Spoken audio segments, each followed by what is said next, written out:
Hello everyone, Assalamu alaikum. This is Faruk once again before you. In this video, I'm going to talk about pronoun, how to use pronoun in sentences. This is a requested video. One of my brother who lives in abroad requested to make this video. প্রিয় সম্মানিত ভাই বোনেরা, ফারুক ইংলিশে আপনাদের সবাইকে welcome জানাচ্ছি। আজ যে বিষয়টি নিয়ে আলোচনা করব প্রোনাউন। আজকে তিনটি স্ট্রাকচার নিয়ে আপনাদের সামনে হাজির হয়েছি। তিনটি স্ট্রাকচার বিস্তারিত আলোচনা করব, অর্থাৎ তিনটি স্ট্রাকচারে প্রোনাউনগুলো কীভাবে ভিন্ন ভিন্নভাবে ব্যবহার করা যায় তা আলোচনা করব। আসুন লেটস বিগিন। প্রথমত আমাদের যে স্ট্রাকচারটি আছে সেটা হলো subject plus am is are plus ভার্বের সাথে আইএনজি প্লাস অবজেক্ট। তারপর লেখা আছে দ্বিতীয় যে স্ট্রাকচারটি সেটা হলো subject plus was wire plus ভার্বের সাথে আইএনজি প্লাস অবজেক্ট। এরপর 3 নম্বর যে স্ট্রাকচারটি সেটা হলো সাবজেক্ট প্লাস শ্যাল বি অথবা উইল বি প্লাস ভার্বের সাথে আইএনজি প্লাস অবজেক্ট।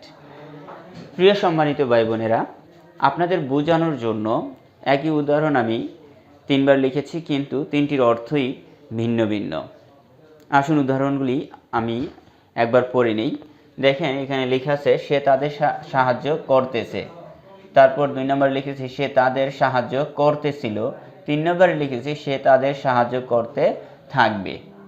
আমরা প্রথম বাক্যটি সমাধান করব প্রথম স্ট্রাকচার দিয়ে, দ্বিতীয় যে বাক্যটি সেটা সমাধান করব দ্বিতীয় স্ট্রাকচার দিয়ে। এরপর 3 নম্বর যে বাক্যটি আছে সেটা সমাধান করব 3 নম্বর স্ট্রাকচার দিয়ে।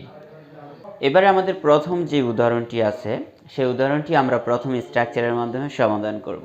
আসুন দেখি কি লেখা আছে। আমাদের এখানে লেখা আছে সে তাদের সাহায্য করতেছে। তাহলে এই প্রথম উদাহরণটা আমরা প্রথম স্ট্রাকচার দিয়ে সমাধান করব, দ্বিতীয়টি দ্বিতীয় স্ট্রাকচার, তৃতীয়টি তৃতীয় স্ট্রাকচার। প্রথম উদাহরণে সাবজেক্ট হলো সে।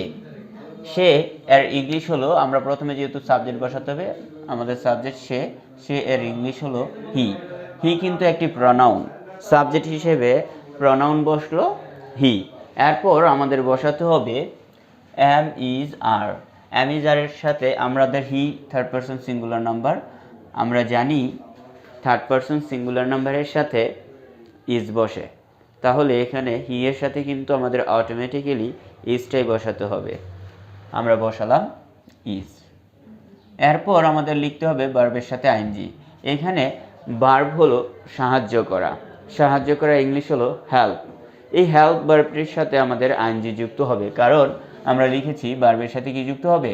আইএনজি যুক্ত হবে। হি ইজ হেল্পিং,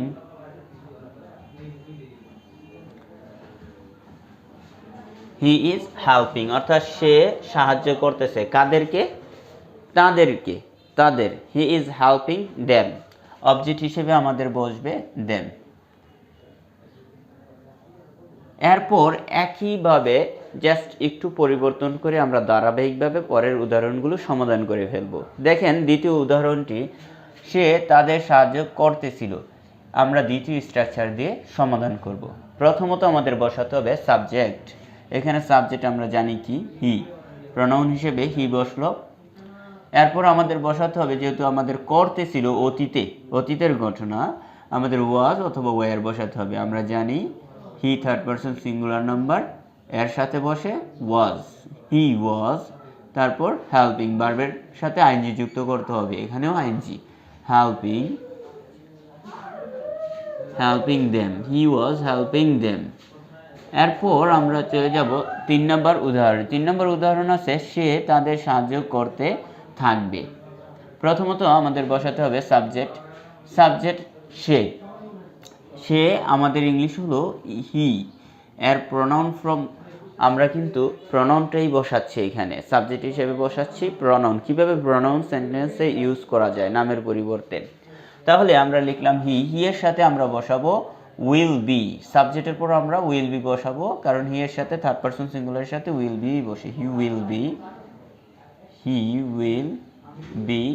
এরপর আমাদের বসাতে হবে ভার্ব। ভার্ব আমাদের এখানে ছিল হেল্প, এটার সাথে আইএনজি যুক্ত হবে helping, helping them. He will be helping them অর্থাৎ সে তাদের সাহায্য করতে থাকবে। সম্মানিত ভিউয়ার্স, আমরা চলে যাচ্ছি পরবর্তী উদাহরণগুলোতে। পরবর্তী উদাহরণ তিনটি একই থাকবে কিন্তু অর্থটা কিছুটা ভিন্ন থাকবে। আমরা তিনটি স্ট্রাকচার দিয়ে তিনটি সেন্টেন্স কমপ্লিট করব। So let's begin. লেখা আছে সে কোরআন পড়তেছে। প্রথমত আমাদের এটা দিয়ে সমাধান করতে হবে। এখানে সাবজেক্ট প্রথমে কি হি, এবারও হি, সাবজেক্ট হি। হি এর সাথে আমরা জানি ইজ বসে, হি ইজ, হি ইজ। তারপর আমাদের ভার্বের সাথে আইএনজি করতে হবে। ভার্ব হলো পড়া, এখানে পড়া ইংলিশ হলো রিড। এটার সাথে আইএনজি যুক্ত করতে হবে কারণ আমরা এখানে লিখেছি ভার্বের সাথে কি হবে, আইএনজি হবে। হি ইজ রিডিং, কি পড়তেছে, অবজেক্ট বসবে। এখন কোরআন, কোরআন লিখেন, মানে হি ইজ রিডিং কোরআন, অর্থাৎ সে কোরআন পড়তেছে। এরপর আমরা লিখব যে সে কোরআন পড়তেছিল। আমাদের এখানে সাবজেক্ট সেম থাকবে, একই থাকবে হি। তারপর হি এর সাথে আমাদের বসে ওয়াজ, যেহেতু আমরা 2 নম্বর উদাহরণটি 2 নম্বর স্ট্রাকচার দিয়ে সমাধান করব। হি ওয়াজ, ভার্বের সাথে আইএনজি। দেখেন এখানেও ভার্বের সাথে আইএনজি লেখা আছে, রিডিং কোরআন।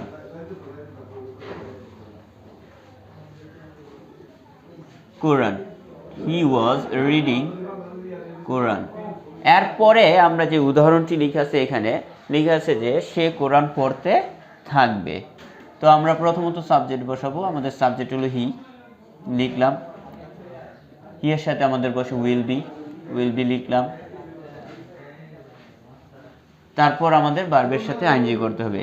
রিড, রিডের সাথে আইএনজি করতে হবে, reading. He will be reading. তারপর আমাদের অবজেক্ট বসাতে হবে, অবজেক্ট হলো কোরআন। এখানে আমরা কোরআন লিখলাম, কোরআন। ওকে, এবার আমরা চলে যাব 3 নম্বর উদাহরণগুলোতে, অর্থাৎ 3 নম্বর যেই উদাহরণগুলো আছে সেগুলো এই 3টি স্ট্রাকচারের মাধ্যমে কিন্তু সমাধান করতে হবে। আমাদের প্রথম যে উদাহরণটি আছে সেটা হলো তারা এখানে আসতেছে। এখানে সাবজেক্ট হলো তারা, তারা ইংলিশ দে। আমরা কিন্তু সাবজেক্ট হিসেবে প্রনাউন বসালাম দে। আমি আবারও বলছি আপনাদেরকে, আমরা কিন্তু প্রনাউনের ক্লাসটা এখনও শেষ করিনি। আমাদের আরও একটি প্রনাউনের ক্লাস থাকবে। এখানে আমি দ্বিতীয় তৃতীয় নম্বর যে প্রনাউনের ক্লাসটা আছে সেটা নিয়ে আলোচনা করতেছি। সো আমরা 3 নম্বর ক্লাসে গুরুত্বপূর্ণ প্রনাউনের ব্যবহারগুলো শিখে নিচ্ছি স্ট্রাকচারের মাধ্যমে। প্রথমত আমরা বসালাম দে, দে এর সাথে আমাদের বসবে এম ইজ আর। তো আমরা জানি দে হলো থার্ড পারসন প্লুরাল নাম্বার, তাই এটার সাথে আর বসবো। দে আর বসালাম, সাবজেক্ট, সাবজেক্ট বসালাম। তারপর এম ইজ আর থেকে আমরা আর বসালাম কারণ দে এর সাথে আর বসে, দে আর। এখানে আমাদের এখন ভার্বের সাথে আইএনজি করতে হবে। ভার্ব হলো আসতেছে। আসা ইংলিশ কি আমরা জানি, কাম অর্থ আসা।